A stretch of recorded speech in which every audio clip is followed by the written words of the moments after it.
Para mí, personalmente, es un gran honor presentar al siguiente ponente. Desde que lo conocí, mi vida cambió. Y yo sé que vosotros habéis escuchado a ponentes fantásticos y José Luis va a ser también un ponente fantástico que os va a sorprender. José Luis, bienvenido.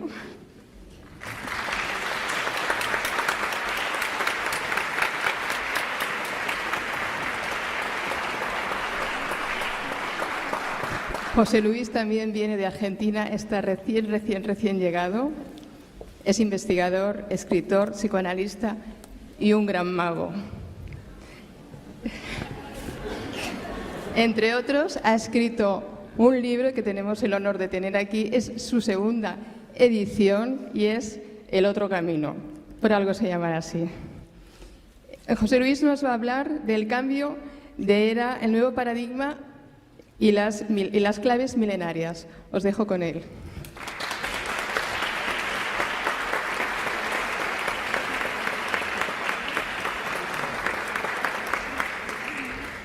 ¿Así se escucha? No hace falta. Excelente. Hay que estar a la altura de semejante presentación. Y hay que estar a la altura de semejante acontecimiento, que sinceramente considero un verdadero placer, privilegio y honor. Honor porque es un honor para mí en forma personal, además del honor de tal vez poder difundir algunas de las cuestiones que durante 30 años he investigado y estoy investigando y continúo investigando. Es un honor en forma personal que ya haya tanta gente interesada en estos temas, que cuando comencé a investigarlos, lo difícil era encontrar algún texto que hable de estos temas. 30 años atrás comenzó mi investigación y 30 años atrás, el 2012 era un año más entre tantos años, en el inconsciente de la humanidad, en el inconsciente colectivo, como le gusta decir ahora, en general a todo el mundo. Uno decía 2012 y era un año lejísimo que no tenía nada especial. 30 años atrás, buscad ediciones de libros que hablaran del 2012 y veréis que era muy difícil enterarse de que existía algo importante que para el 2012 nos estaban avisando desde los milenios las culturas.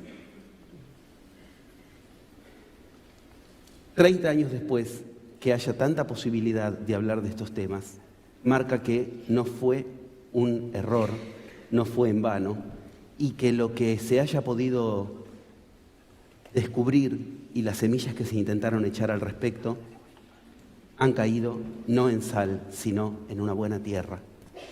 Y una buena tierra es lo que nos promete este salto de era, pero con un montón de cuestiones que, sinceramente, es muy difícil esclarecerlas. Lo que no quiero decir que no se las logre esclarecer. Tengo 60 minutos para 30 años de investigación.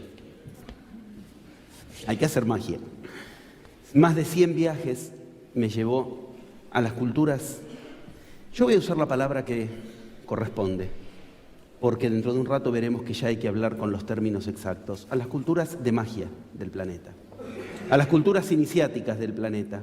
No son culturas primarias, primitivas o esos nombres elegantes que se le trata de decir. Son culturas que enseñan que si las tomamos en serio, lo que hacen es magia. Y hay que hoy todavía a medio pedir disculpas cuando uno usa la palabra magia, se la evita. Decir que estamos tratando de aprender un paradigma que es el paradigma de la magia es hablar con las cosas por su nombre, pero es tener que hablar con mucho cuidado porque son palabras que han sido desde mal utilizadas hasta supuestas en significados que no corresponden, hasta directamente evitadas porque parecen convocar problemas. De lo que vamos a hablar es de magia. Quiero decir, cuando vamos a hablar del 2012, vamos a hablar de magia. Esto es lo que yo aprendí en más de 100 viajes a esas culturas de magia. 30 años atrás, en Argentina, que es casi sinónimo de decir la tierra del psicoanálisis, yo terminaba mi escuela secundaria y estudiaba psicología y psicoanálisis, y estudiaba, y por Dios cuánto que tenía que estudiar, para tratar de encontrar a qué me iba a poder enseñar lo que yo quería aprender. Toda mi carrera de psicólogo, toda mi carrera de psicoanalista no me lo enseñaba. Yo quería aprender por qué algunos en la historia de la humanidad habían logrado un grado supremo de magia, un grado supremo de evolución, un grado supremo de iniciación. No me cuajaba como investigador que empezaba a tratar de despuntar en un tema en particular, no me cuajaba la idea de que los humanos teníamos que seguir o tuviéramos que seguir modelos sobrehumanos. No nos sirve. Si yo tengo que aceptar que el modelo que me han propuesto es el de un hombre que nace de una madre virgen, por supuesto que en el mito, quien lo quiera creer, aceptar y seguir, tiene mi máximo respeto. Pero yo no quiero eso. Yo entendía que si yo como humano tengo que aprender de un hombre que nació de una madre virgen y que cuando fue bautizado se escuchó una voz en el cielo que dice: este es mi hijo en quien tengo complacencia, y que cuando lo matan resucita, a mí no me sirve como humano. Yo no puedo seguir el modelo de Superman porque termino estrellado. No me sirve. Como psicoanalista investigador intenté cometer una herejía de la que todavía hoy me alegro. Puse en el diván a los grandes de la humanidad. Puse en el diván de analista a los grandes de la humanidad. Le pregunté a Cristo, le pregunté a Buda, le pregunté a Viracocha, le pregunté a Lao Tse, le pregunté a los grandes iniciados de las culturas iniciáticas: dime, ¿cuál es tu secreto? No te puedo creer que tú hayas nacido en un grado de evolución suprema, porque entonces no tiene gracia lo que nos viniste a enseñar. Dime, ¿cuál es tu secreto? ¿Cómo lograste lo que lograste? Yo quiero eso. Yo quiero lograr en mi vida algo que esté por encima de lo que se supone que es una vida. Llegar a fin de mes, más o menos tener una buena familia, una buena salud, un buen empleo, y se nos acabó la vida. Esa tiene que ser la base, no el techo. Ese tiene que ser el escenario, no lo máximo a lo que llegar. Era mi apuesta. No podía ser que la vida humana tuviera ese nivel simplemente de cotidianeidad en la que siempre creemos que más adelante va a ocurrir algo trascendente.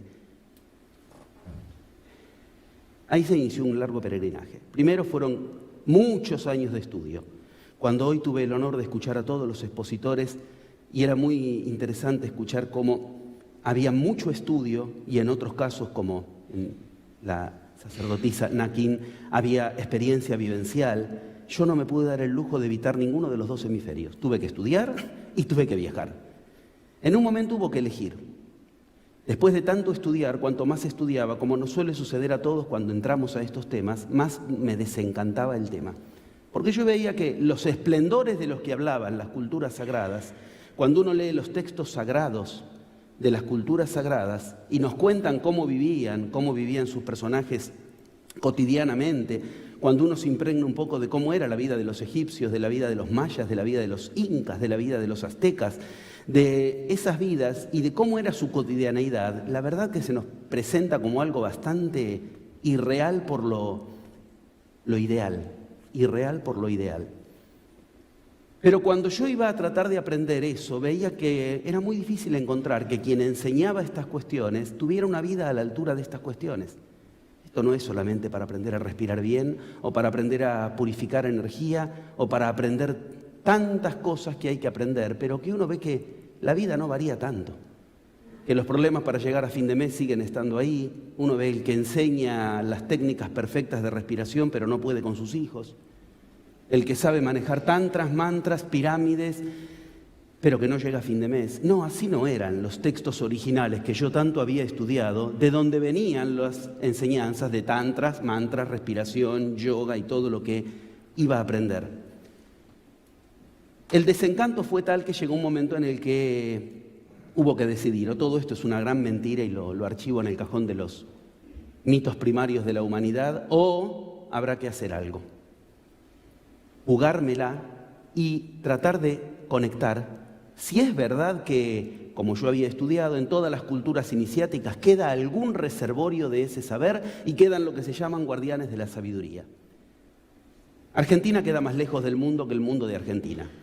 Si no lo entienden es porque no han estado ahí. Es decir, todo sale más caro y es más lejos. Venir desde Argentina acá es más difícil que ir desde acá hasta Argentina. Hay menos cantidades de vuelos, el cambio no te favorece, todo es en contra. Desde ahí, intentar una investigación era sinónimo de decir, tendrás que ser mago. ¿De dónde saco el dinero? ¿Con qué me financio? Salía de la adolescencia.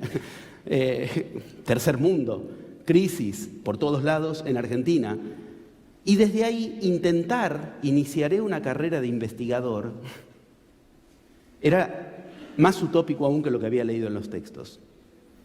Gracias a los 14 años de estudio de 14 horas por día, antes de iniciar los 30 años de investigación de viajes, había llegado a un par de claves. Tenía algo claro en la cabeza. Todas las culturas de iniciación de la historia de la humanidad tenían algunos puntos en común. Si uno se toma el trabajo de leer los Vedas, los Upanishads, los textos sagrados de la India, me refiero. Si uno se toma el trabajo de leer los evangelios y los evangelios apócrifos, si uno se toma el trabajo de leer el Popol Vuh, si uno se toma el trabajo de leer los textos sagrados de las culturas, empieza a ver que pareciera que todas tratan de enseñar algunas cosas en común y que no hay que perderse tanto en las cuestiones diferentes que son más adaptadas a cada una de esas culturas, porque te puede llevar la vida a entender simplemente las Upanishads, la vida. La osadía que me obligaba semejante tamaño de aventura, años después aprendería una de las leyes fundamentales de la magia. Cuanto más difícil es el resultado que quieras lograr, más magia te asistirá. Yo no sabía que en ese momento ya estaba poniéndose en funcionamiento algo que para mí era tan difícil que sin magia no lo iba a lograr. Yo había llegado a algo en concreto. Sabía que de toda mi investigación, 4 cosas las había hallado en común entre todas las culturas. Habían 4 elementos en común entre todas las culturas iniciáticas de la humanidad. Empecé por ahí. Traté de quitarle un poco el fuego de los dioses, aplicando algo de eso.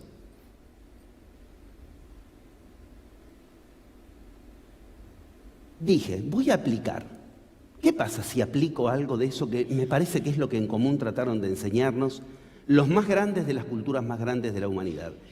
Si es verdad que eso produce semejantes potestades, como dicen los textos sagrados, algo de eso me tiene que funcionar. Y descubrí azorado, que yo no entendía cómo, pero cuando lograba tocar alguno de esos 4 botones, cuando lograba aplicar alguna de esas 4 cuestiones, algo pasaba. Algo pasaba. Pasaba algo que después supe que es una palabra sagrada que el hombre usó para reemplazar a la palabra magia. Pasaban casualidades. Por casualidad todo se daba bien de pronto. Imaginen qué lindo. Si para lo que quieres lograr, de pronto te sale por casualidad. Nuestro paradigma actual desacreditó a la casualidad llevándola al cajón del deshonor. Lo has logrado por casualidad. ¿Sabes lo sagrado que es lo que estás diciendo cuando dices que algo fue por casualidad? ¿Sabes las fuerzas entramadas universales que se tuvieron que crear, que encontrar para que hoy tú por casualidad hayas tenido esa puerta ahí? Yo empezaba a ver eso. Empecé a estar en condiciones de viajar, viniendo de ese país tan extraño y lejano, con todo en contra, pero podía viajar y yo veía que al mismo tiempo los psicólogos de mi camada que se habían recibido conmigo empezaban a tener la vida gris de rezarle a San Derivación, que me deriven un paciente, que me deriven un paciente. Mientras yo iba por el mundo y, bueno, bien o mal, investigaba y hasta me podía dar el lujo de enseñar algunas cositas, al mismo tiempo que mantenía mi práctica analítica. Obviamente podría contar muchas cosas que sucedieron en muchos viajes donde tuve que encontrarme con muchos de esos sagrados, en sus culturas así son considerados, guardianes de la sabiduría. Obviamente, por razones de muy poco tiempo, prefiero empezar por el final. Si hoy estoy aquí es porque todo eso funcionó. ¿Y qué quiere decir que todo eso funcionó? Quiere decir que en el último de los viajes, el que decidí ya está, es el último. ¿Por qué fue el último? En cuanto a investigación, de ahí en más empecé a tratar de divulgar, aunque sinceramente la investigación nunca termina, también por fortuna. Me enteré de que algo que yo había estudiado muchos años atrás y que nunca pude saber si se trataba de una leyenda simbólica o también tenía visos de realidad, había sido descubierta como realidad. El famoso Dorado de Perú. ¿Qué es el Dorado? Una supuesta tierra mitológica en la que un montón de iniciados habían logrado jamás ser hallados por la cultura, existía. Y se llamaban los queros. Queros, la palabra clave, queros. Después voy a decir qué significa. La palabra queros es una palabra que aún hoy todavía no es tan conocida, pero ya hay investigación, por internet la puedes poner y la vas a encontrar. Me enteré de que los queros existían. ¿Qué eran los queros? Los últimos sumos sacerdotes puros de la raza que tal vez fue una de las más elevadas de magia de la historia de la humanidad, de la raza inca. Los queros eran los últimos sumos sacerdotes de los incas. Y cuando llegó la conquista y cuando llegó la supuesta civilización y cuando se derrumbó el imperio inca, los queros dijeron algo muy serio. El imperio inca se derrumbó porque el imperio inca no aplicó lo que el imperio inca aprendió que tenía que aplicar. Nosotros lo vamos a aplicar, dijeron ellos. 500 años estuvieron aislados, sin que nadie los hallara. No los halló la conquista, no los halló la iglesia, no los hallaron los satélites cuando los satélites empezaron a existir. Hasta hace muy poco, hasta hace 10, 12 años, no se sabía si existían o no. Generación tras generación fueron pasándose sus conocimientos. Unos pocos años atrás, un antropólogo peruano, Óscar Núñez del Prado, los descubre, literalmente los descubre, y descubre que hablan un dialecto primitivo, como era lógico de 500 años atrás, y que no tenía posibilidades de comunicarse con ellos. Tiene que aprender su dialecto, y cuando aprendió su dialecto, lo primero que le dijeron es esa frase que hoy ya es bastante conocida en Occidente, aunque no se sabe que viene de ahí. Tú no nos has hallado a nosotros, nosotros te hemos hallado a ti. Porque habían leído en sus profecías que ya era momento de retirar las barreras de energía perfectas que habían construido y que durante 5 siglos los habían protegido. Levantaron las barreras de energía y a las 2 semanas los hallaron. Así, como les cuento la historia, la pueden encontrar por internet, chequéenla, van a ver que no esfuerzo las cosas. Óscar Núñez del Prado muere y yo logro conectarme con su hijo, Juan Núñez del Prado. Lo llamo desde Argentina cuando me enteré de que los queros existían y que habían sido descubiertos, y le dije, soy un investigador, hace 30 años investigo y sé que hay algo que enseñaron en común las culturas originarias. Lo que habían sido 4 pasos, después supe que eran 11 pasos. Estoy hablando de los 2 extremos de la investigación, el inicio y el fin, para que cuando hablemos de lo que ahora vamos a hablar en cuanto al tema, sepan de dónde proviene todo esto. Y le dije, sé que hay 11 pasos en común, yo los llamo los 11 pasos de la magia. Me dijo que no era un nombre desacertado, que estaba bien llamarlo así. Y le dije, yo quiero encontrarme con los queros para ponerme a prueba. Yo quiero preguntarles si lo que yo descubrí tiene algo que ver con lo que ellos guardaron. Lo que tú me pides, me lo piden de todo el mundo, me dice.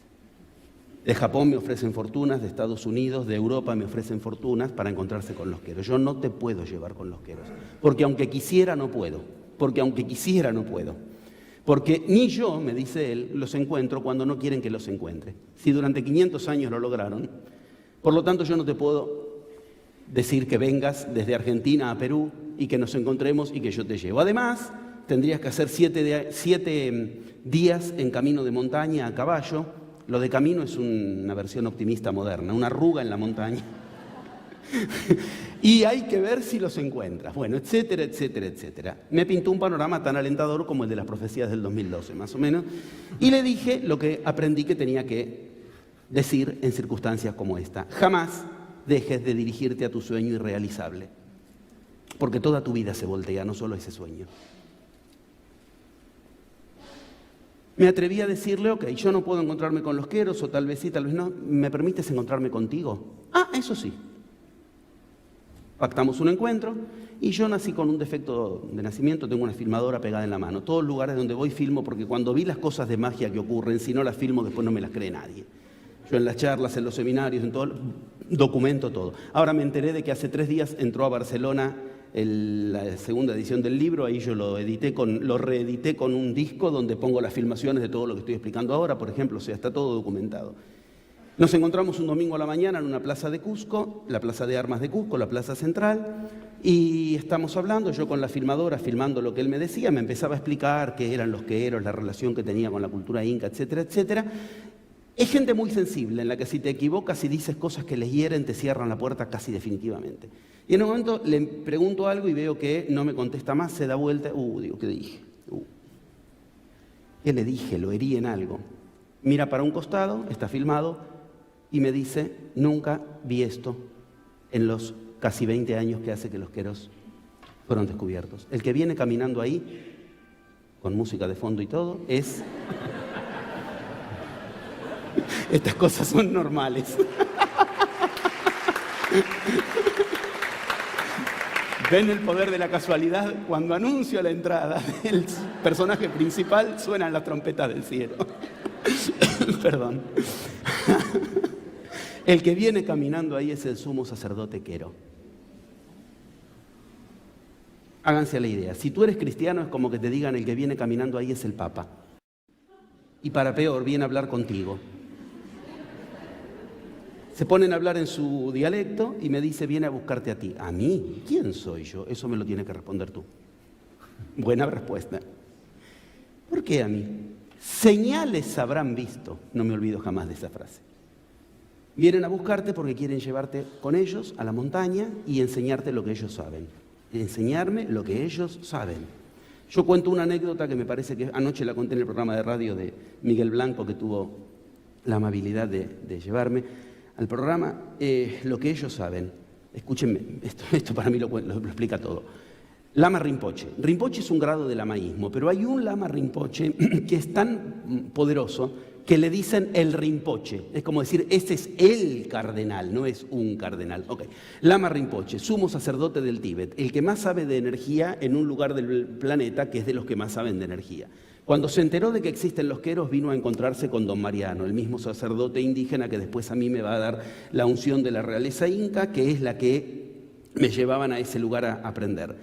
Cuando se encuentra con don Mariano y ve cómo usa la energía el quero, Rinpoche dice, vosotros lográis en 10 minutos lo que a mí me lleva 10 años.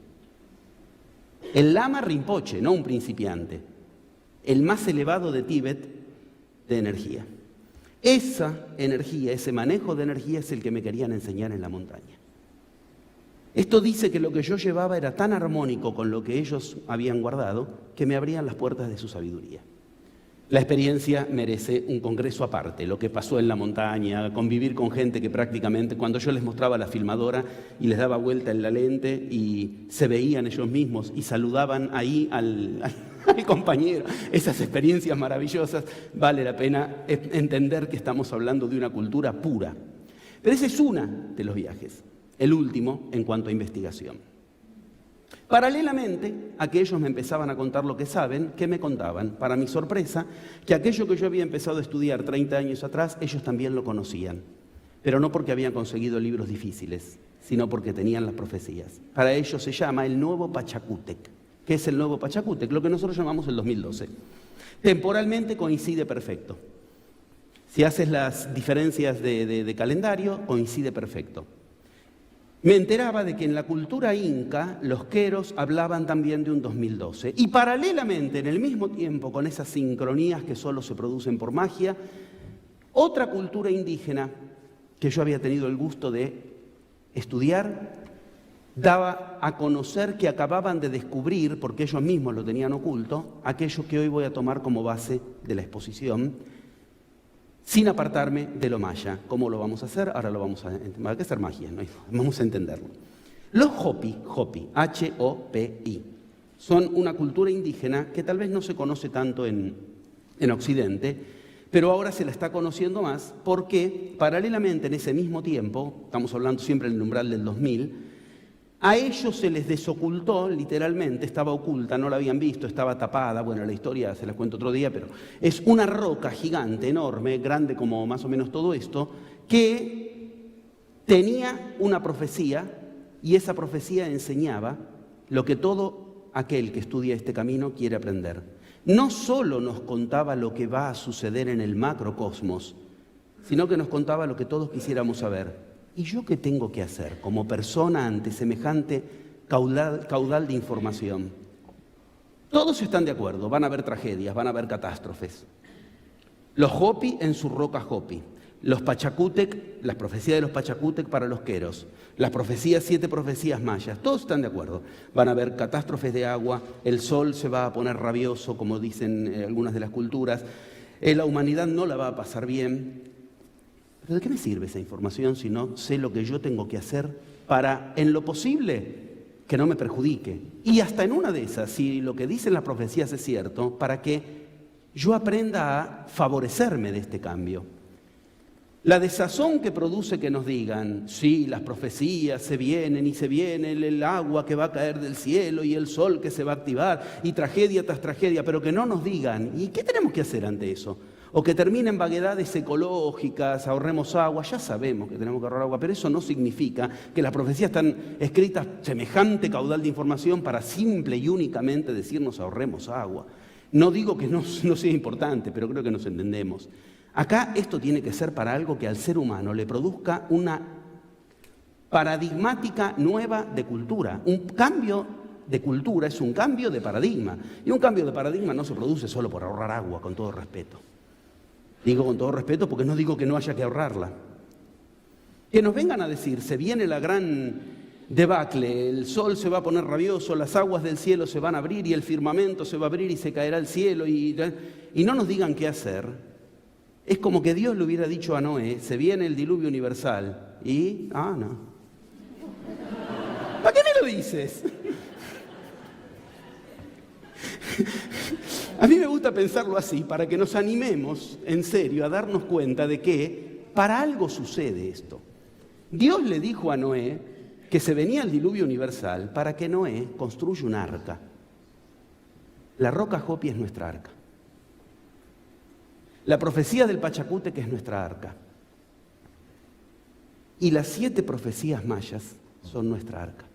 Y como humanos, lo divino, tengas la concepción que tengas de lo divino, nos está tratando de dar el plano, las indicaciones, con un premio portentoso, maravilloso, poderoso, brillante. Tu vida se iluminará si tratas de iluminar a la humanidad. Porque en realidad este cambio de era no se produce a nivel colectivo. ¿Empieza en cada uno o no empieza? Primera profecía maya. El cambio de era es individual. Por primera vez en la historia de la humanidad estamos ante un cambio de era individual. No es que se viene un cambio de era colectivo. Puede no producirse el cambio de era, puede que todo vaya para peor. Si el cambio no se produce en cada uno.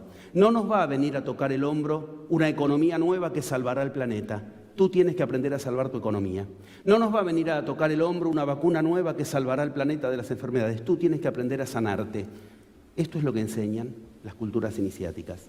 El cambio de era o lo logramos de uno en uno o no lo logramos. Muy lindo. ¿Y qué hay que hacer para lograrlo? Construir el arca. E igual que en la Biblia, Dios le dio un plano con pasos precisos. Y esos pasos precisos no eran solo para que la humanidad cambie de era, era para que Noé viviera. Y viviera mejor que como vivía antes de ir a los montes Urartu, donde el arca cayó. Yo voy a intentar contarles el mapa que por igual aprendí cuando estudié el árbol de la sabiduría, cuando estudié el Kybalión, cuando estudié los pachacutequeros, cuando estudié las 7 profecías mayas. Cada uno de ellos tratan de hablar de algo en común y ese algo en común, de entrada tengo que hacer una última aclaración y entramos de lleno en el tema porque si no, no se entiende. Ese algo en común en algunas culturas se presenta como 7 pasos que el ser humano tiene que aprender. ¿Para qué? Ahora vamos a ver. Pero en otras culturas se presenta como 11 pasos.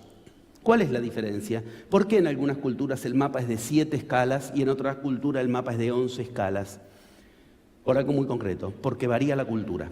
Las culturas que son iniciáticas, donde tú te has formado en una cultura con un paradigma de iniciación, con 7 pasos logras lo que hay que lograr. Para nosotros, que cuando queremos intentar lograr la magia a veces no sale y a veces no, se necesitan 4 pasos extras. Por eso yo lo enseño en 11 pasos. Porque hagámonos a la idea de que alguna vez te va a fallar y vas a tener que... No siempre la ola te va a llevar justo a la costa que querías. A veces la ola disminuye y tienes que sacar los remos y llegar. Pero tienes que aprender esos 4 pasos extras con los que llegar a la otra costa. Las culturas de magia con 7 pasos lo logran. Por ejemplo, el Kybalión son 7 pasos. Pero, en cambio, el árbol de la vida de la Cábala, como está pensada para que sea para todos nosotros, está enseñado en 11 séfiras u 11 pasos. Las profecías mayas, obviamente, están pensadas para los mayas, primero y principal. Lo mismo que la roca Hopi. Por eso son 7 escaleras, son 7 escalones de la escalera. Yo voy a hablar de las 7 escalas del viaje. ¿Viaje a dónde? Primero y principal, como norte de la humanidad, como estrella polar. Primero y principal, viaje hacia el 2012.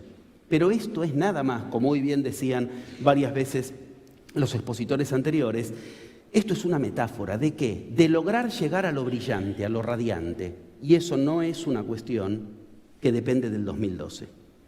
Eso es una cuestión a lograr cada vez que tú quieres lograr algo que en tu vida haga brillante a tu vida. Eso que estás seguro que no puedes, bien, para eso has nacido. Para realizar eso. Nacemos para realizar lo que no podemos hacer, sino para qué nos encarnamos. Si voy a hacer lo que ya sé que puedo hacer, me quedo con la encarnación anterior, si creo en la encarnación y listo. La gracia está en que te las veas con lo que no puedes, con lo imposible. Pero ¿cómo voy a hacer posible lo imposible? Precisarás magia, querido, precisarás magia. Y ese será tu gran viaje en la vida, un viaje hacia lo divino. Las 7 escalas del viaje son este dibujo que los Hopi encontraron en su cultura y que de una manera escalofriante coinciden con el hecho de hablar en último lugar en el momento de desenlace. Me pone en un aprieto. Si mucho de lo que digo va a ser lo mismo que se dijo hoy, estamos perdiendo tiempo. Intenté mantener atención para aportar, complementando los huecos de lo que hoy no se habló. Hoy no se nombró uno de los textos más sagrados de la cultura maya, que es en el que yo voy a centrar mi relato para llenar ese hueco, el Popol Vuh. El Popol Vuh para muchos es la Biblia maya. El Popol Vuh es un texto sin palabras originalmente, porque son dibujos.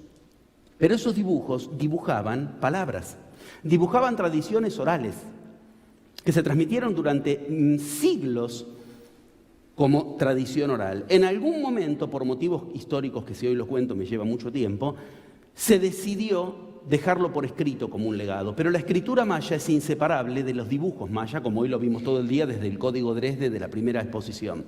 Cuando quieren escribir, lo hacen con dibujos. ¿Qué es? ¿Dibujo o es escritura? Es las dos cosas. Son dibujos que tratan de contar historias. Yo voy a tomar una traducción en particular que considero que es la mejor. Hay otras traducciones, pero yo voy a tratar de moverme con lo exacto de esa traducción que facilita la interpretación por tener la clave. ¿Cuál es la clave?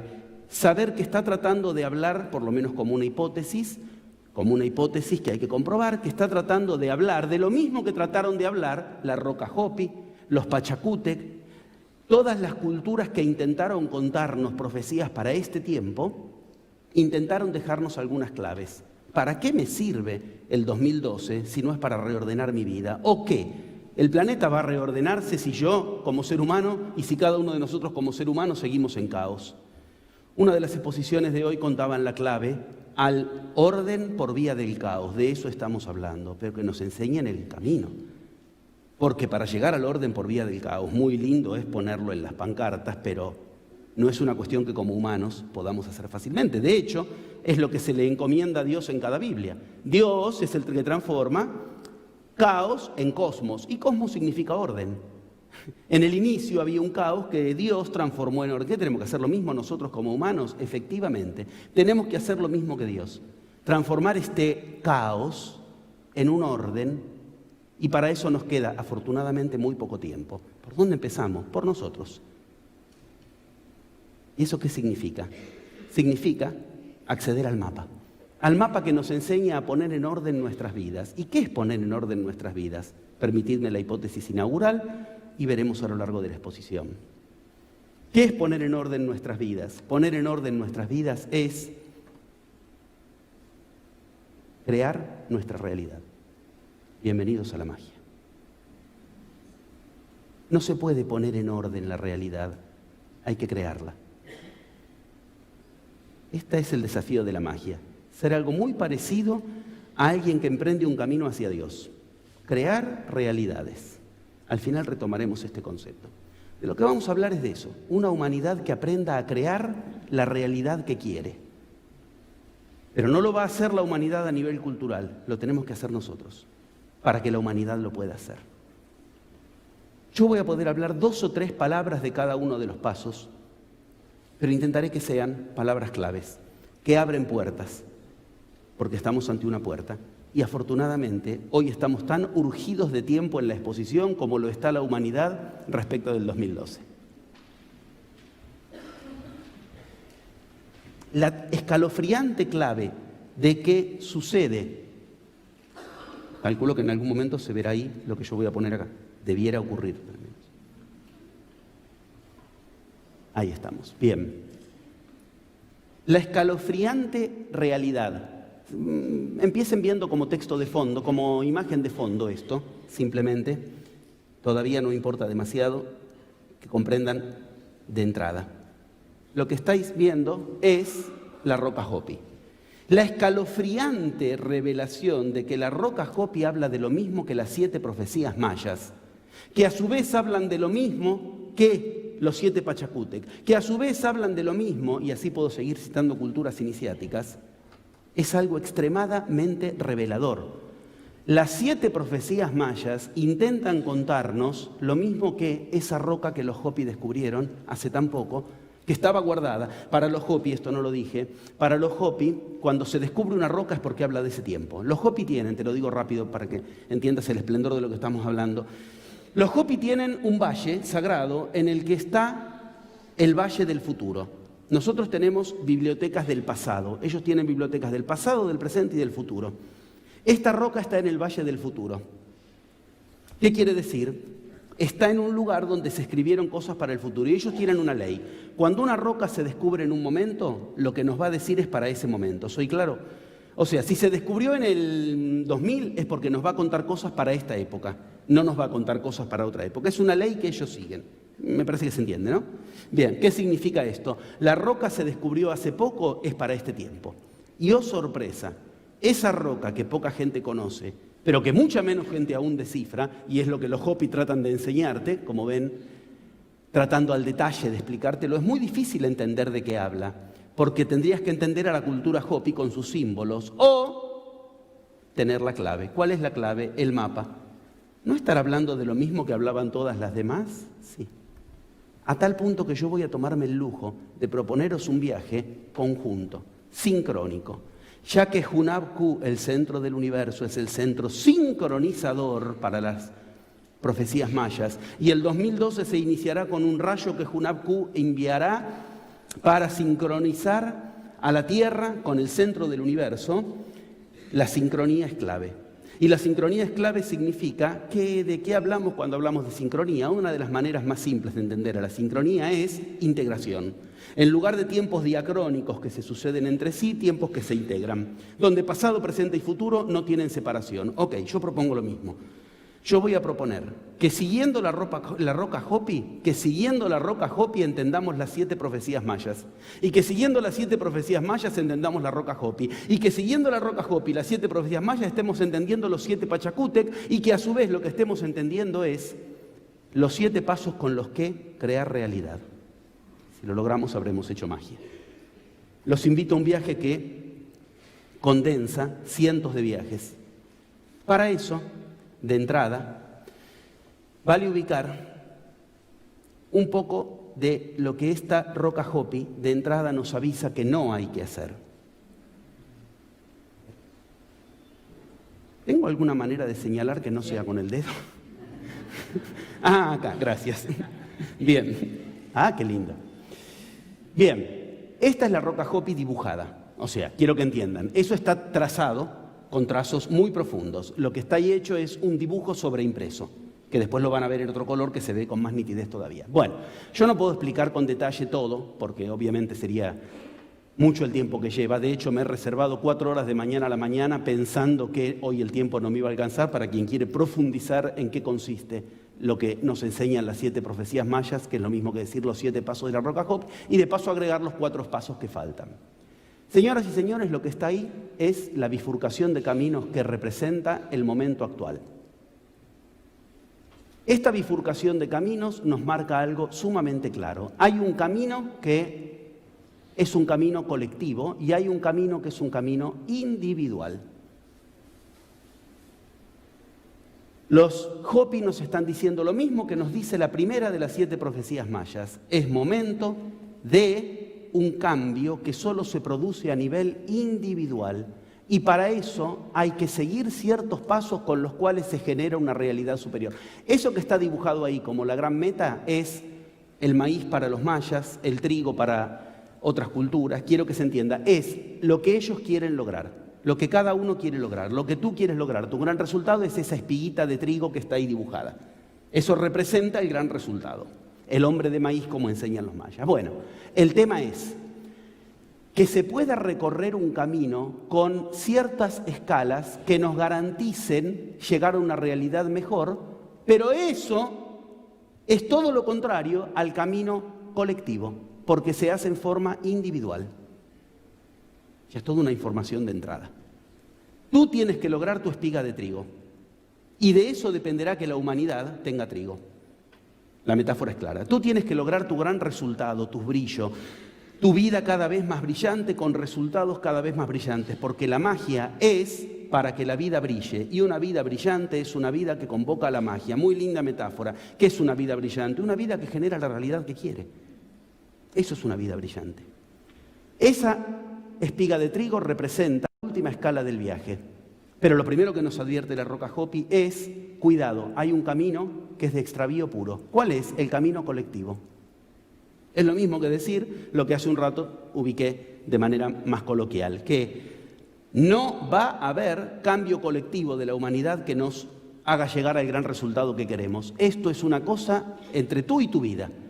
El cambio de era se define en la vida de cada uno. Tú elegiste nacer en este tiempo, tú elegiste este grado de responsabilidad, que la humanidad dependa de ti. Y no es una utopía, es lo que nos enseñan los más sabios, los que enseñaron lo más sabio. Para eso, hoy no puedo hablar del no camino, que es de lo que tendría que empezar hablando. Para eso hay que entender que hay un camino que no hay que seguir y que es el que está siguiendo la humanidad.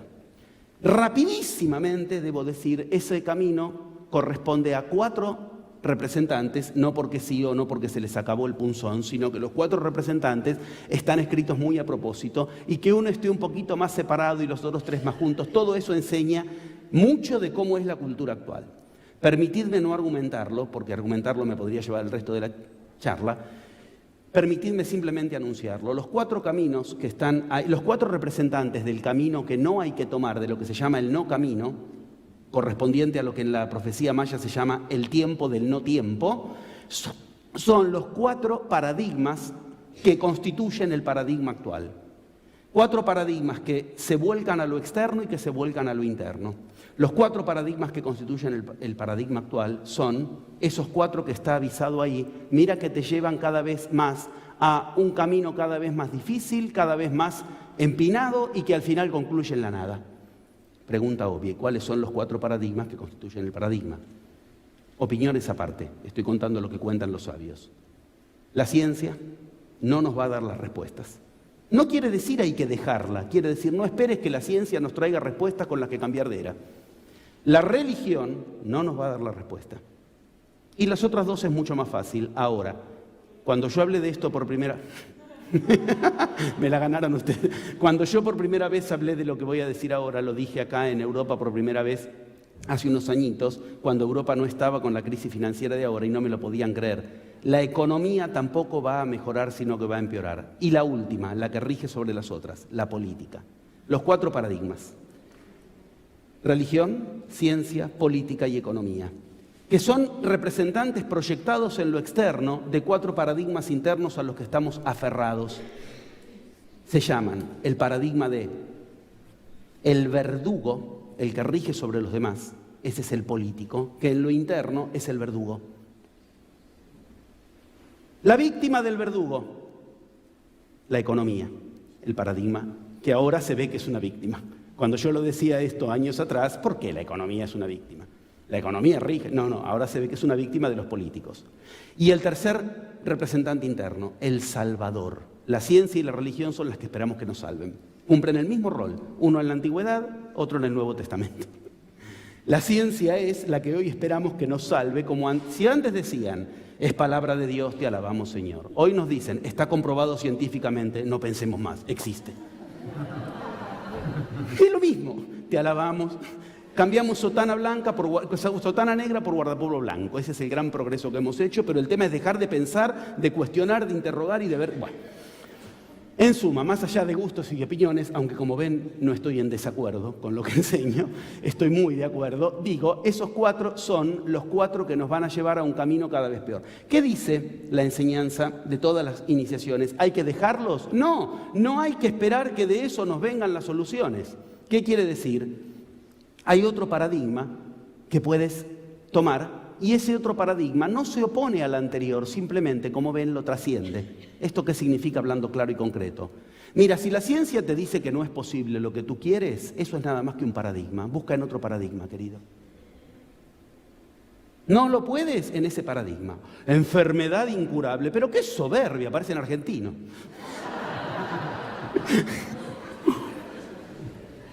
¿Qué enfermedad incurable? En tu paradigma es incurable. Pero puedo contarte todo un día entero de casos donde en otras culturas se cura lo que nuestra ciencia no dice enfermedad que no podemos curar. Te encajan en la cabeza enfermedad incurable. Chac, olvida. No tiene más posibilidad. ¿Por qué? Por el paradigma en el que te has puesto de rodillas. Lo que tú quieres no se puede. ¿Y quién lo dice?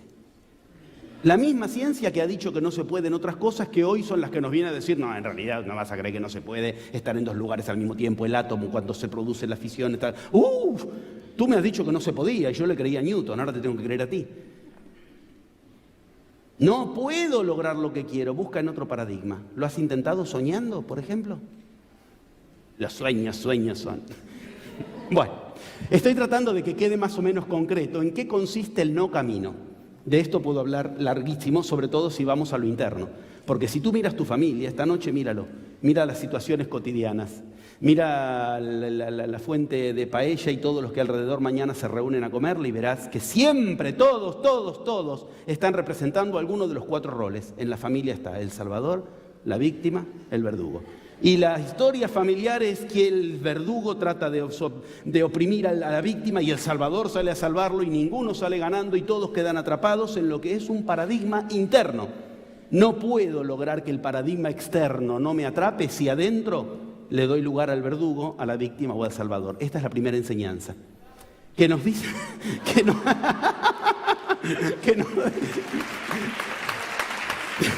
Que al final del día tengamos más energía que durante el día, ya es magia, ya es magia. Gracias, de verdad, gracias por la receptividad. ¿Qué significa esto? Algo muy serio. Significa de entrada que el paradigma externo no me atrapa si yo en lo interno lo combato. ¿Esto qué es? El primer paso de los 7 pasos. Y tú me dirás, ¿dónde quedaron en todo esto las profecías mayas? ¿Dónde quedaron? En el primer paso. ¿Y dónde está el primer paso? Ahí empieza el viaje. ¿Vamos a hablar de las 7 escalas del viaje, que son las 7 profecías mayas? No, vamos a hablar un poquito de algún hasta las que lleguemos, punto. Las 7 escalas del viaje significan estos elementos, 1, 2, 3, y así si siguen contando verán que son 7, y que corresponden a las 7 profecías mayas. Yo, en un rapidísimo juego, voy a plantear que lo primero, como veis, es cierta enseñanza que viene de otro lado de la línea. Hoy no puedo hablar de este otro lado de la línea, es maravilloso el tema, pero correspondería a las preguntas iniciales de dónde vino la enseñanza original, bastante con que tengamos que ver las instrucciones que nos dejó esa enseñanza para llegar al 2012, para llegar en nuestra vida al gran resultado que queremos, ese que estamos seguros que es imposible, curarnos de tal cosa, lograr tal cosa, lo que queremos. Bien. El primer paso empieza, como veis, por algo que es todo lo contrario a lo que creemos en Occidente. Cuando en Occidente queremos lograr algo, lo primero que nos preguntamos es, ¿cómo hago para lograrlo? ¿Y qué significa esto? Dame algo que yo no tengo. Pues bien, lo que enseñan las 7 pasos es lo mismo que enseña las primeras de las 7 profecías mayas. Yo he tomado la libertad de traer de la traducción que entiendo que es la mejor, del Popol Vuh, armado, de este Popol Vuh, que entiendo que es el de mejor traducción posible, armado, las frases claves, para que hagamos lo más rápido. Este Popol Vuh entiendo que es la mejor traducción. Georges Raynaud, director de la Escuela de Altos Estudios para las religiones de América precolombina, de la Escuela de Altos Estudios de París. Entiendo que es la mejor traducción posible de lo que trató de decirse en dibujos. Es opinable, yo estoy trabajando con esto, estoy citando la fuente, y lo que estoy tratando de que se entienda que es, en el Popol Vuh está ubicado como primer lugar lo mismo que acabáis de ver en la roca Hopi. La roca Hopi de entrada, ¿qué mostraba? Ese circulito. ¿Qué significaba ese circulito? Lo primero no es alcanzar algo, lo primero es vaciarse de lo que te impide alcanzarlo. ¡Cuánta sabiduría! ¡Cuánta sabiduría! Lo primero es vaciarte de lo que te impide alcanzar lo que quieres alcanzar. ¿Para qué te voy a poner agua bendita dentro de una copa con agua podrida? Primero vacía la copa. Porque me vas a pudrir lo bendito. Si yo te enseño un método bendito y tú sigues con un paradigma, no puedo, no se puede, esto no existe, chao, olvídalo. Primero un gran vacío. Nos lo enseña ese dibujito, ese circulito vacío que es el que voy a tener que lograr llenar con un nuevo paradigma. Y la primera profecía maya, o casualidad, ¿qué nos dice? La primera de las 7 profecías mayas anuncia que, en su frase fundamental, yo la hago coincidir con el paso 1 de los 7 pasos y dice: he aquí el relato de cómo todo estaba en suspenso, todo tranquilo, todo inmóvil, todo apacible, todo silencioso, todo vacío en el cielo y en la tierra. El primer paso de las profecías mayas, como si se hubieran conocido, yo quiero aclarar, los Hopi nunca conocieron a los mayas, y los mayas y los Hopi nunca conocieron a los incas, a los pachacútec, a los quero. Como si tuvieran una enseñanza superior que... Y bueno, hoy estoy hablando de esto, no estoy hablando de mis viajes a Oriente, de mis viajes a Egipto. Lo mismo encuentro en cualquier otra cultura. Hoy estamos concentrados en el tema maya porque él nos concita, pero lo mismo encontrarás en todas las culturas. Primer céfira del árbol de la vida, Quetzer. ¿Y Quetzer qué es? Vacío. Me veo a otra cultura, Medio Oriente, el árbol de la vida, Cábala, y te enseña exactamente lo mismo. La alquimia, primer estado, Nigredo. Nigredo, ¿qué es? Putrefacción, ¿qué es pudrir lo que tienes dentro? Matarlo, dejarlo morir para que pueda emerger algo. Hoy escuchábamos muerte para nacimiento. Entonces, es decir, todas enseñan lo mismo. ¿Qué enseñan? Un estado de vacío. Primera información. No es que me tengo que desesperar por lo que no sé, por lo que no puedo, por lo que no tengo. Primero, es necesario abandonar la idea de que no lo sé, no lo tengo o no lo puedo. Es más fácil. Seamos realistas, es más fácil entender de entrada que no se trata de lo que no sabes, de lo que no tienes o de lo que no puedes, sino de que piensas que no lo sabes, no lo puedes o no lo tienes, que ponerse a buscar aquello con lo cual saberlo, poderlo o tenerlo. Este vacío se representa inmediatamente con el segundo paso que nos enseña el gran secreto. Y bueno, está bien, acepto, compro la oferta de los Hopi, compro la oferta de todas las enseñanzas de la historia de la humanidad. Quiero el vacío. ¿Ahora me explicas qué tengo que hacer para lograrlo? ¿Me explicas cómo hago para lograrlo? Acá tenemos la roca Hopi en su segundo lugar. ¿Por qué acá está dibujada la cruz?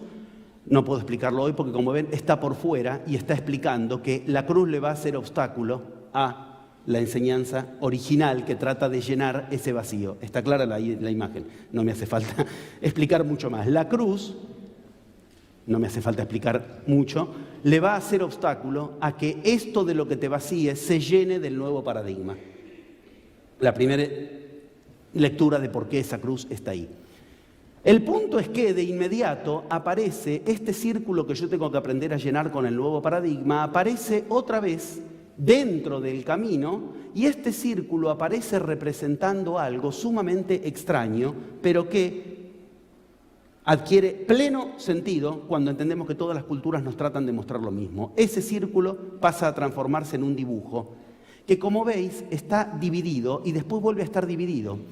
Hay algo que divide a ese círculo, igual que a ese otro círculo. En cambio, después, más adelante, vamos a ver que el círculo emerge pleno y completo. Ese círculo es vuestra boca. Ese círculo es vuestra boca. Ese círculo es lo que hoy Naquín, la sacerdotisa maya que hoy habló en un momento, ubicaba como aquella maravillosa representación del glifo que Naquín puso todo la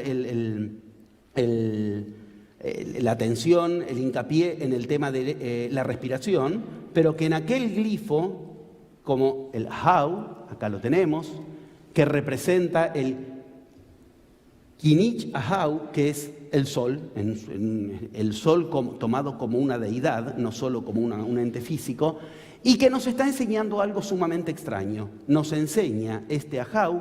Si yo les preguntaría, ¿qué ven ahí? Primero, este es el glifo más avanzado de todos, es el 20, no hay alguno por encima. Lo más avanzado que es aprender a usar la boca. Pero hoy, gracias a la presentación de Nakin, les puedo citar una foto que yo no tengo y que hoy me encantó y que me hubiera encantado tenerla, lo hubiera agregado, que era la foto de la roca donde está el glifo de Ahau, y habéis visto que no solo era una boca abierta, sino que tenía algo más. ¿Alguien puede recordar? Una lengua. Esa lengua es la misma que está en el centro del calendario azteca, mal llamado así, la piedra del sol. Recordad, el calendario azteca es muy conocido. ¿Qué hay en el medio? Tanto lío, todo el universo gira alrededor de ¿qué? ¿Qué hay en el medio de mi vida? ¿Qué hay en el medio de mi universo? ¿Qué es alrededor de lo cual gira todo? Un tipo mostrando la lengua. Eso es lo que hay en el centro del calendario azteca. Lo mismo que en el glifo más avanzado de los mayas. Está diciendo una misma cuestión. ¿Qué dice? Lo mismo que enseña la roca Hopi. Cuidado, porque tu boca tiene la clave de todo. ¿Por qué me voy a Egipto y al faraón, como se lo llamaba? La gran palabra. Yo soy la gran palabra, dice la estela de los sueños, que es lo que está entre las garras de la esfinge antes de entrar a la pirámide de Gizá. La gran palabra. En todas las culturas la palabra es lo más sagrado y lo más honrado, a punto tal de que en la cultura hebreo-cristiana directamente a Dios se lo nombra como el Logos. Y la tercera traducción de Logos es palabra, idea, luz y palabra. Si yo tuviera tiempo, contaría en cada cultura qué hacen con la palabra y cómo la honran, pero todas honran el mismo ente. ¿Qué ente? Ese que la roca Hopi recién nos avisaba está dividido y cuidado, porque tú te vaciarás o no del paradigma que te impera y crearás una realidad nueva con un nuevo paradigma según lo que hagas con eso que segunda cuestión, que para el paradigma actual imperante occidental es despreciable. La primera, las casualidades, habíamos dicho, lo que más honran. La segunda, lo que más honran, la palabra. Lo que nos han enseñado a honrar las culturas originales, sagradas del planeta, es lo que hoy menos considera los paradigmas actuales. El paradigma actual dice, las palabras se las lleva el viento, por eso cuidado, llegan a todos lados, se las lleva el viento. La palabra como ente honrado es lo que nos enseña casualmente, de inmediato, el segundo paso del Popol Vuh. El Popol Vuh, después del paso primero donde habla del vacío, nos cuenta un paso muy extraño que remite directamente, ahora lo vamos a ver, a la segunda profecía. El Popol Vuh de inmediato nos dice, después del vacío, oh qué casualidad, todas las demás culturas cuentan que después del vacío viene la palabra. Cuidado con qué palabra vas a fundar tu realidad, porque ahí se verá si has vaciado o no has vaciado. Entonces el Popol Vuh nos dice, entonces vino la palabra. Y dice, así hablaron, por lo cual nació la tierra. Tal fue en verdad el nacimiento de la tierra existente. Tierra, dijeron, y enseguida nació. Así fue el nacimiento de la tierra, nació por orden de los espíritus del cielo. Así dijeron fecundando, hablando. Así, fue hecho como fue dicho. Fue hecho como fue dicho. Última frase del Popol Vuh referida a el poder del decir. Cuidado. Cuando yo doy seminarios en este paso en particular, un par de horas me detengo. Porque entiendo que es la clave de todo y que bien vale entender que tú, cuando mueves tu lengua, estás generando una realidad. Pero si lo más fácil del mundo es mover la lengua. Entonces Buda era un ignorante. Cuando Buda se encarnó como el Avalokitesvara Buda, o sea, la 14ª encarnación de Buda, o sea, Buda después de iluminarse se encarnó 14 veces más. ¿Para qué? Si ya estaba iluminado. Para entender qué hizo que se iluminó. Y cuando estaba a punto de morir, llamó a los tatagatas, que se llaman, los que ya no precisaban más enseñanza, pero que no habían entendido por qué no precisaban más enseñanza, un grado muy extraño que existe en el hinduismo, y les dijo a cada uno, ¿por qué te has iluminado? ¿Por qué? Y ninguno le supo responder. Y antes de morir el Buda, sus últimas palabras en su última encarnación fueron, no te ilumina la respiración, no te ilumina la práctica mental, no te iluminan los mantras, no te iluminan los tantras. Lo que a mí me ha iluminado es aprender a seguir mi palabra. Murió. Últimas palabras del Buda, debieran emocionarte. Últimas palabras del Buda en su última encarnación. Buda se encarnó 14 veces más para entender por qué se iluminó. ¿Por qué se iluminó? Porque aprendió fue hecho como fue dicho. Lo mismo que nos enseñan los mayas. Y lo mismo que nos enseña cada cultura sagrada. Pero si es lo más fácil del mundo hablar. Entonces Buda era un tarado cuando le dice a sus discípulos: ¿quién mueve tu lengua cuando tú hablas? Era una de las primeras preguntas que Buda le hacía a un discípulo, aunque Buda no quería tener discípulos. Cuando le pedían enseñanza, una de las primeras preguntas era esa. ¿Quién mueve tu lengua cuando tú...? ¿Cómo quién mueve mi? Yo, occidentales, argentinos. ¿Cómo quién mueve tu lengua cuando tú hablas? Cuando uno descubre que al hablar queda, como nos enseña la Roca Hopi, dividido lo que decimos entre lo que decimos y lo que hablamos, y que al universo le importa nada lo que hablas, lo que le importa es lo que dices en lo que hablas, y que eso genera realidad. Momento, me estás abriendo una puerta gigante. Quiere decir que cuando yo hablo digo otra cosa, quiere decir eso. Insisto, esto me lleva mucho respeto y mucho tiempo cuando lo expongo con tiempo. Pero quiero que entiendan algo muy serio. Las culturas originarias, las que tienen sabiduría iniciática originarias, hablaban de otro modo. Sus idiomas eran de otro modo, son de otro modo. Por eso para ellos es entendible lo que yo voy a decir ahora, y acá yo tengo que explicarlo, porque nosotros hablamos de otro modo, muy distinto. Por ejemplo, hay palabras que en esos idiomas jamás encontré. En tibetano, en quiché o en lengua yaqui, digo, no lenguas completamente distintas, pero todas de culturas originales, hay palabras que no existen. ¿Cuál es la que tú más honras? Esfuerzo. No existe. Miren qué interesante, lo que más degradamos, casualidades, palabras, es lo que más honran. Y lo que nosotros más honramos, con mi esfuerzo, voy a estar en jorobate. Si lo quieres lograr con tu esfuerzo, pues esfuérzate. No existe la palabra esfuerzo, no existe la palabra voluntad. Para nosotros es uno de los valores más grandes de nuestro paradigma, una buena fuerza de voluntad que te haga esforzarte el resto de tu vida. Bueno, lograrás un sueldito, lograrás llegar a fin de mes como máxima cuestión. ¿Saben qué otra palabra no existe? Enfermedad. Y les voy a contar un secreto de las culturas iniciáticas. Las culturas iniciáticas no tenían enfermedades que no pudieran curarse. Las que no pudieron curar son las que le vinieron de otro lado. Todas las que ellos tenían las curaban todo, una panacea. No hay más obras sociales, no hacen falta hospital. Todas las enfermedades que tenían se las sabían curar. ¿Saben de qué se morían? Y de qué se mueren hoy todavía, aunque te parezca increíble, existe. No precisamos la ciencia para llegar a 120 años. Los queros viven ese tiempo. Morían todos de viejo y con una sonrisa en la boca y con el respeto de toda la familia alrededor, porque el más viejo era de verdad el más sabio, no la carga de la familia. ¿Por qué? Porque... Es un hermoso paradigma, es un hermoso... ¿Ya estoy en horario? Bien, gracias, buenas noches, ¿qué te puedo decir? Bueno, mira... ¿Qué hacemos?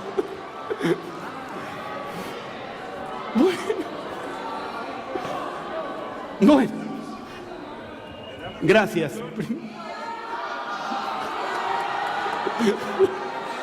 Perdonar. Hay un concierto espectacular. No postergar o sea, todo, y el concierto también, pero que esté, pero postergado. No digo que no esté, pero postergarlo un poquitito, ¿no?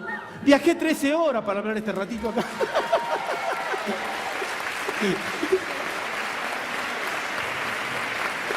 Gracias. Bueno, quisiera en esto abundar porque valen los detalles en esto, pero respeto. De verdad, viajé. La semana que viene estoy en México otra vez. Viaje número 11 a las culturas mayas. Antes vine para acá a hablar de esto. Me reservé mañana 4 horas especialmente y el 27 de febrero, de marzo de México me vuelvo a Barcelona a enseñar cómo Cristo siguió los 11 pasos de la magia, la verdadera historia de Cristo. Pero en el medio de semejante despliegue de viaje que ya tenía, acepté venir especialmente para hablar de esto, porque entiendo que el acontecimiento lo vale realmente. Por eso respeto el diagrama, pero... Bueno, los vamos ubicando, aunque sea. Gracias, primero gracias, esto me emocionó, pero esto me emocionó gigantemente, sinceramente gracias. Trataré de hacerlo del mejor modo posible, con respeto, pero lo más... Primero quiero que entiendas que hay trampas en cómo hablas porque no escuchas lo que dices. Todos nosotros, si queremos mañana a la mañana ir y con el periódico debajo del brazo volver a casa con un buen empleo, estamos seguros de que lo logramos si nos proponemos mañana a la mañana voy a buscar trabajo. Acabo de armar una realidad. ¿Qué voy a lograr? Buscarlo. No lo voy a encontrar. Mi boca está dividida.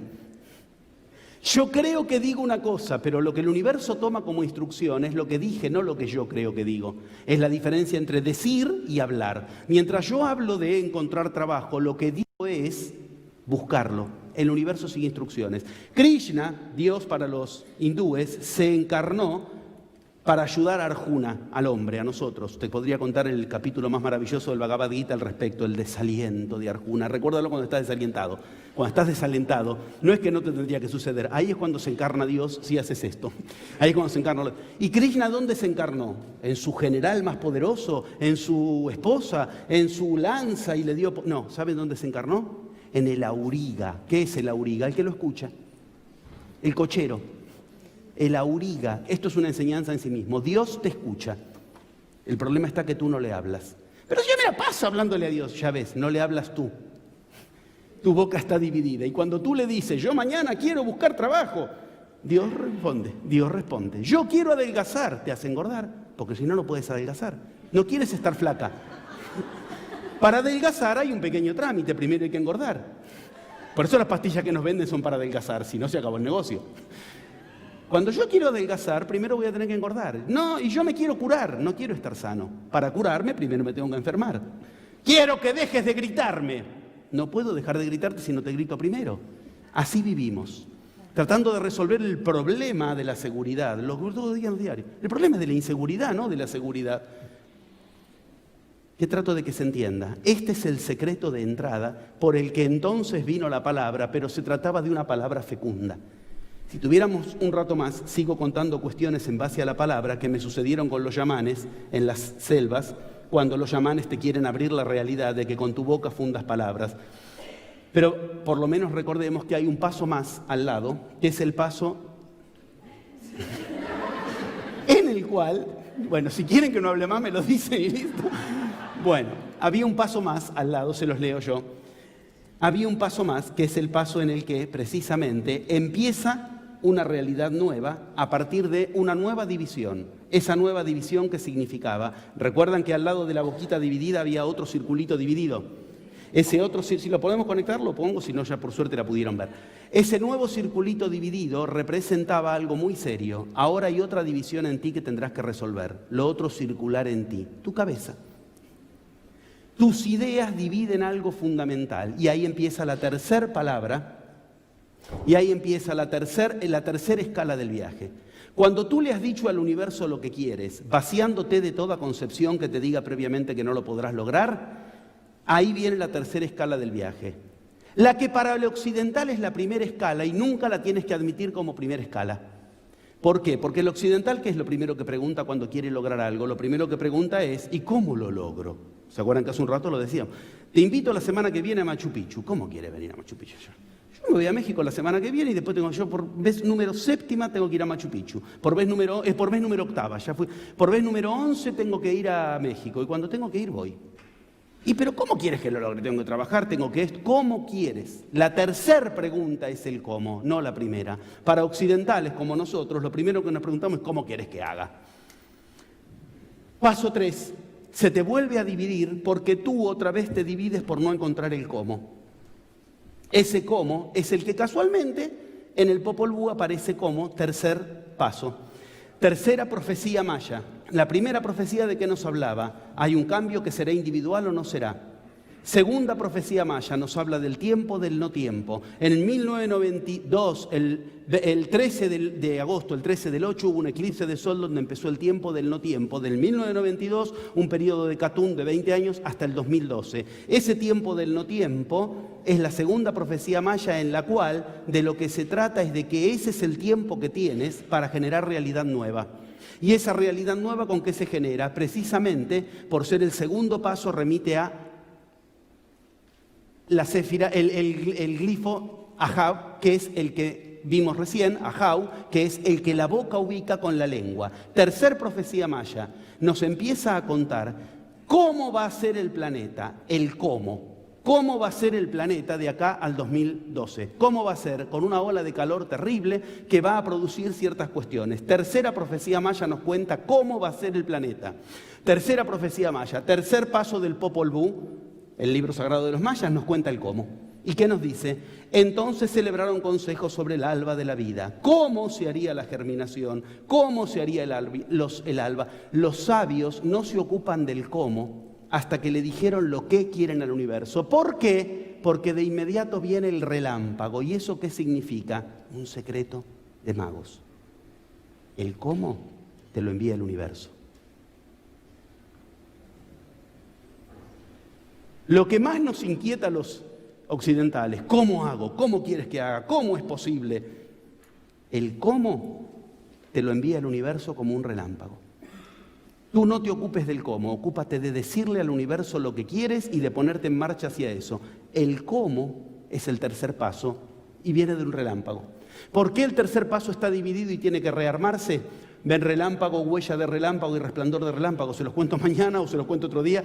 Si me pongo a explicar eso me lleva la imposibilidad de por lo menos nombrarles los pasos siguientes. Cuarto paso. Ya empiezo a ir muy rápido, estoy respetando el corte, simplemente nombro el cuarto paso. Cuarto paso, correspondiente al momento de la roca Hopi, en que había una división en la roca. Roca Hopi, división en la roca, recuérdenlo, había una roca Hopi. Bueno, igual se está acabando la energía eléctrica del... Tratamos, no hay duda. Yo lo armé, dije, voy a respetar los tiempos, ya ven, realidad que se armó ahí. Cuarto paso, ¿qué significa esa línea que está ahí? ¿Qué es ese cuarto paso? Es el momento en el cual de lo que se trata es de que ahora algo va a unir dos mundos. Algo va a unir dos mundos significa, habrá una señal. Podemos poner para leerlas, aunque sea, nada más. Porque se está agotando la batería se ve que se desconectó el... Gracias. Cuarto paso, esa línea que unía mundos. ¿Qué significa? Significa, ahora, si tú le has dicho correctamente lo que quieres al universo, el relámpago te traerá la casualidad exacta, pero primero no te va a manifestar la casualidad, te la va a manifestar con una señal. Antes de que venga la gran casualidad, se necesita ver si estás atento. El universo te va a enviar una señal de la casualidad, que te va a decir más o menos en qué orientación está lo que quieres. Ese paso es el cuarto paso y se llama señal y por eso une mundos. Esto hace tu vida burbujeante, porque tú te levantas a la mañana y lo que sucede lo tienes que decodificar en términos de señal. En el cuarto paso del Popol Vuh, si podéis bien, si no lo voy diciendo yo. En el cuarto paso del Popol Vuh, lo que ahí ocurre es que se produce una señal. Como dice la cuarta profecía maya, habrá una señal de si la humanidad va bien o mal. ¿Cuál? Si se derriten los polos, vamos mal. Se están derritiendo los polos. Señal, ¿ven? No te estoy diciendo ya está, te estoy diciendo una señal, ¿ven? El cuarto paso es una señal en la roca Hopi, el cuarto paso es una señal en las profecías mayas y el cuarto paso es una señal en el Popol Vuh. El Popol Vuh cuenta que de pronto las montañas emergen porque el agua salió de las montañas y los dioses vieron en eso que algo iba mal. ¿Qué iba mal? Lo que hay que resolver en el quinto paso. Cuando le quisieron dar al hombre la palabra, los dioses, para que el hombre pueda crear realidad igual que los dioses, algo le salió mal. La señal decía vamos mal. Quinto paso, te saldrá mal. En algún momento del paso 1 al 7 se te va a derrumbar todo. Aleluya, vamos bien. Yo podría contar, se está haciendo una película sobre mi enseñanza. Una de las personas que nos recibió en el mundo fue Anthony Quinn en su momento. Cuando Anthony Quinn se murió, él iba a ser el sacerdote maya en la película, el sacerdote indígena. Él nos recibió, está todo filmado. En un momento se murió. Cuando se murió uno dice, chau, ¿y ahora cómo hago? ¿Empiezo todo otra vez? No, estás en el paso 5, hermano. ¿Qué quiere decir? Cuidado, ¿ven la ventaja de tener un mapa? Cuando se te muere todo, tú dices, ¡ay, no me debiera haber pasado! Estoy en zona de muerte, perfecto. Paso 5, se te morirá, te saldrá mal. Es la prueba máxima, a ver si te sigues dirigiendo. Después de la señal positiva, vendrá una prueba terrible. Paso 5. A los dioses les pasó, el hombre les salió mal, che. El hombre no sabía hablar, le querían enseñar al hombre a crear y no le salía. Entonces se dieron cuenta que había un grave error. Otra de las glifos. El glifo 10, si lo miras, tiene una clave. ¿Cuál es? Ah, ¿tengo ahí? Gracias. El glifo 10, si lo miras, tiene una clave. Esa clave, en el paso 5, ven, que cada uno haga, esta es la clave. La clave es que el hombre tiene que aprender no solo a hablar, sino a oír. Paso 5. Que cada uno haga oír su lenguaje, dice el Popol Vuh. No pudieron hablar como hombres. Léanlo, ahí lo tienen todo. He aquí que seréis cambiados porque no habéis podido hablar. Y entonces, para cambiar, cambiaremos nuestra palabra. Ahí invocan, me parecía muy interesante hablar de a quienes invocan, pero en última instancia, lo que dice esta gran sabia que invocan, maestra mago del alba y maestro mago del día, es tiempo de concertarse, hablad y que oigamos, y que hablemos y digamos. Acá lo tienes. Glifo 5, ¿qué apareció? La orejita. Aparece la oreja y en el glifo, en otros glifos no. Por ejemplo, en el glifo 10, como lo ves, está tapada la oreja. Estas son todas señales fundamentales que dicen, se necesitaba en el paso 5, el glifo 5, aprender a escuchar. Ahí descubrirás que lo que te sale mal porque hay algo que aún necesitas escuchar de lo que estás creando como realidad. Lo que perfecciones de eso pone a prueba tu confianza en el paradigma que estás llevando a cabo. Entonces se produce la gran explosión. ¿Qué gran explosión? El paso 6.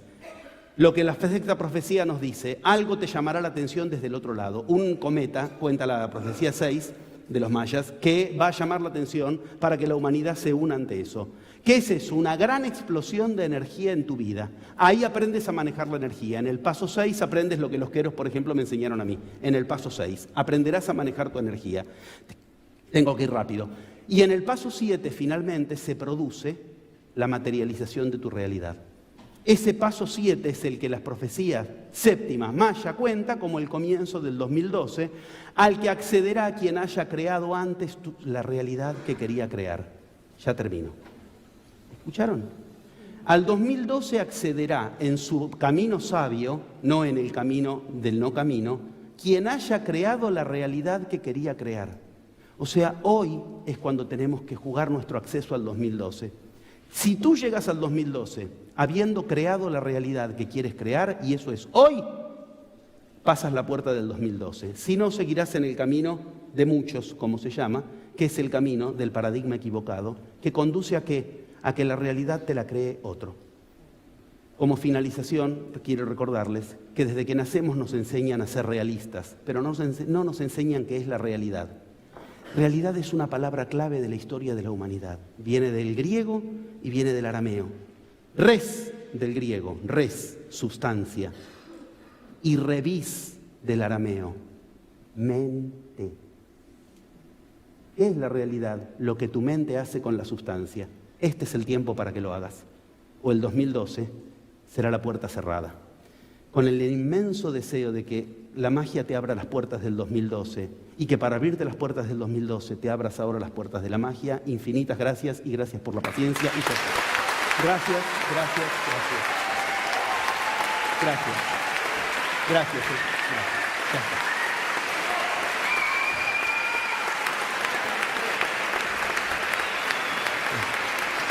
Gracias. Gracias.